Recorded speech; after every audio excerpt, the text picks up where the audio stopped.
Aujourd'hui, on va voir comment faire le fameux triangle de Sierpinski en utilisant le logiciel GeoGebra. Donc on va commencer par faire un polygone régulier à trois côtés, c'est-à-dire un triangle équilatéral.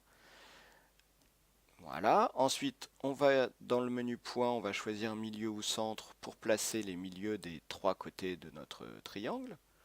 Voilà, donc là c'est très facile, on peut cliquer soit sur les deux sommets, soit directement sur le côté. Et on va retourner dans l'outil polygone pour tracer le triangle intérieur, que j'ai fait là en rouge foncé, enfin en rouge. Et la couleur s'adapte au fur et à mesure, vous pouvez faire comme vous voulez. Ensuite, comme on n'a pas envie de refaire ça à l'infini, on va aller dans le menu créer un outil. Et on va lui dire de partir des points A et B, qui étaient les deux premiers points qu'on avait placés, même si j'ai demandé de ne pas afficher les noms.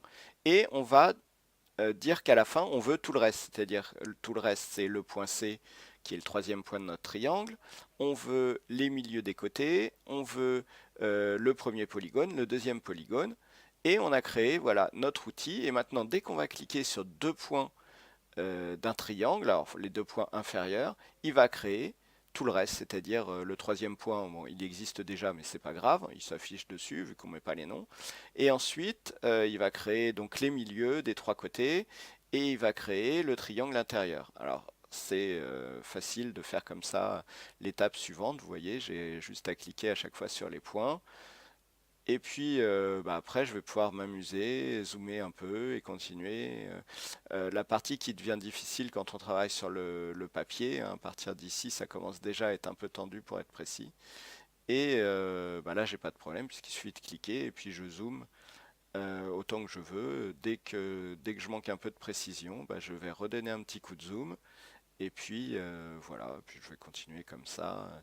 Alors le problème de tout ça, c'est que j'ai besoin que les points s'affichent là pour l'instant pour créer ma figure. Alors tant que je zoome, les points, l'image des points, enfin le petit rond là que j'aurais pu mettre une croix d'ailleurs, euh, est assez petit. Mais dès que je vais zoomer en arrière, évidemment, ça va faire un espèce d'amas, un monticule de points. Là, on voit plus grand chose.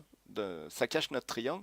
Donc on pourrait dire, je vais dans ma fenêtre algèbre et puis je décoche pour rendre invisible ces points, ça n'enlève pas le triangle.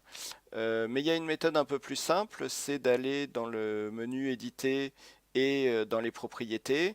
Alors bon, moi j'ai un peu trifouillé, les points sont sélectionnés, mais vous voyez, vous sélectionnez tous les points et puis vous demandez à les afficher tous, vous décochez la case et après il n'y a plus aucun point qui se présente. Voilà, et donc notre triangle, bon, bien sûr, il faut que ce soit fini pour faire ça, parce que là, si je veux continuer, ça va recréer des points, donc c'est un peu dommage. Voilà, j'espère que ça vous a plu, que vous avez bien compris. N'hésitez pas à poser des questions, et puis si vous voulez vous abonner ou regarder une autre vidéo, faites-vous plaisir. Voilà, au revoir, à bientôt.